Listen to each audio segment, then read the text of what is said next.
Today I will share more than 10 PvP tips and tricks that will help you become a way better combat player in GT Online. First I want to go over the settings. Most players don't even change it, but it makes a big difference. Load into story mode or creator, then open your pause menu and go to settings. Here we can change the targeting mode. It will probably be unassisted aim partial, but change it to assisted aim full. I have these 3 settings turned off. Then we will move on to the sensitivity. I have everything maxed out. If you had a lower sensitivity before, I recommend only adjusting it by a couple bars because you will need to get used to it. Also make sure allow movement when zoomed in is turned on, that way you will be able to snipe and move at the same time. Now go to camera and change your vehicle camera to high, this will improve your driving skills too. Now make sure that this bar is all the way full to get the best first person FOV. From here I want you to turn off first person ragdoll, combat roll and head bobbing. Turn on first person third person cover and then we will move on to display, which has some really underrated settings. My weapon target is simple, but you can also change it to the complex weapon target. I will show what it looks like in just a second.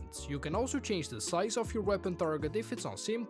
First I will show you all the differences between a low and high sensitivity. You can see that my screen turns very slow on low sensitivity, which is obvious, but if there's someone behind me I won't be able to turn around in time to defend myself. However, on high sensitivity I can quickly look to any direction. The reason why we changed our targeting mode to auto aim full is because if you aim and flick your right joystick to the left or right, it will lock onto different targets. That's only possible with this targeting mode. Now this is what the complex weapon targets look like. I think it's less accurate. This is a simple target, it's a dot and you can change the size of it in your settings. In my opinion, 1 bar is the perfect size. The biggest size is just weird and you can barely even see the smallest one. If you now do a combat roll while in first person, it will go into third person. This allows you to scan the area. If you ragdoll, it will also switch to third person. Now I will show you the difference between a low and high vehicle camera. I think the high camera is way better since it gives you a better overview. You can change the distance by pressing your touchpad. Another underrated tip is highlighting players. If you are after someone in a full lobby, you can highlight a player. You can do this through your interaction menu by going to highlight player options, then go to any player and turn it on. However, if you use this method, for some reason it sometimes disappears, so I recommend that you do it through your phone. Go to your contacts, find the name of the player and highlight him. I can now quickly and easily see that he is in the LS car meet. I probably wouldn't know that if I didn't highlight him. Another tip is to use your minimap. A lot of players just forget about it. You can expand it by pressing down on your D-pad 3 times. You can also change your minimap to an expanded radar in your settings, then go to display. I don't really like the expanded radar anymore because it takes away a big part of my screen, but I used to have this option enabled. The next step is to wear protective clothing, especially bulletproof and combat helmets. These helmets can protect you from 2 more bullets. If you're not wearing one, you will die with only 1 shot to the head. You can find these helmets at the clothing store or mask store. You can buy standard bulletproof helmets or combat helmets. They both give you the same amount of protection, so I recommend buying one of the quad lens helmets. These give you protection and thermal vision at the same time. To turn on thermal vision, first put your visor down, so hold right on the D-pad, and I think it's G on PC. If that doesn't work, open your interaction menu, go to appearance, visor and select visor down. Then go to accessories, hover over helmets and press square or X to activate it. You can now see everyone a lot better and even further away than usual. This is really useful if you use a sniper and especially if you haven't unlocked the thermal vision scope yet. This next tip is essential in PvP, especially when you get good at it and time it right. If you aim and press jump, you will do a combat roll. If your shooting stat is maxed, you can roll faster back to back, but if it's low, you can only roll every 5 seconds. The trick is to never roll first, let the enemy roll first, then roll after and headshot him. Always go for headshots. If someone isn't wearing a helmet, it's a one-shot kill. A good way to practice all this is in running gun deathmatches. Use your surroundings as cover, that way you can shoot them while they can shoot you.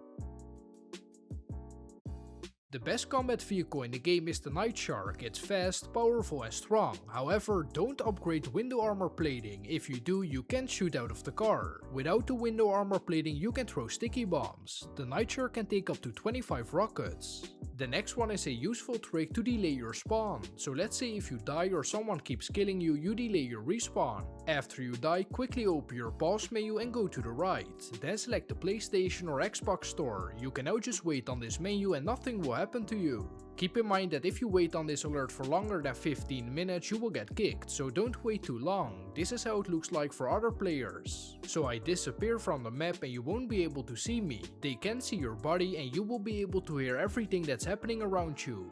Whenever you want to respawn, just back out and you will respawn. This can come in handy when multiple players are targeting you and you don't have any other way to escape without of course leaving the session. Now we will go for the best weapons. The homing launcher is better than the RPG. You unlock it at level 1 instead of level 100, it shoots faster, has better range, and on top of that it also has the missile lock-on feature. If you are at least rank 120, you can buy the minigun, but if not, buy the Widowmaker, they have the exact same stats. The marksman rifle is a fast shooting sniper rifle, more like a DMR. I use it to finish off enemies after hitting them with the heavy sniper. You also must have a grenade launcher. The range is great and the grenade also falls down unlike the RPG, plus you can bounce grenades off walls.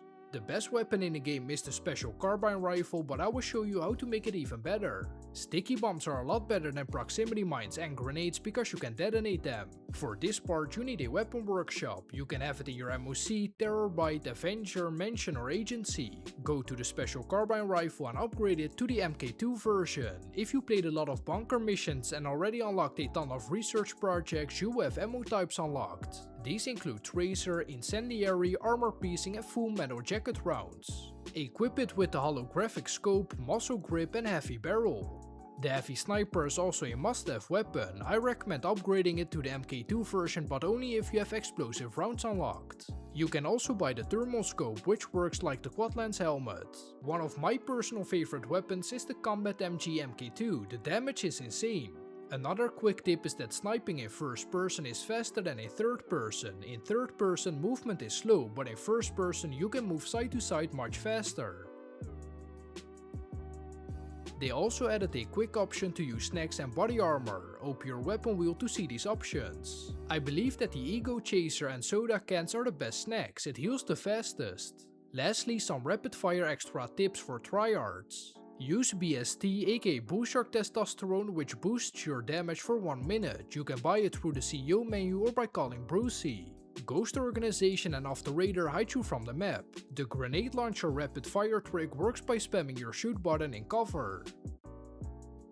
Calling Lester and revealing players shows enemies on the minimap. Use this in deathmatches. It's pretty overpowered, it only costs $500 and has no cooldown. The last tip that I find really annoying is blowing yourself up when your HP is low. I personally never use this and in my opinion it should count as a kill for the other player. So hopefully you learned something new from this video. If you did, leave a like, subscribe and I will catch you in the next one. Bye bye!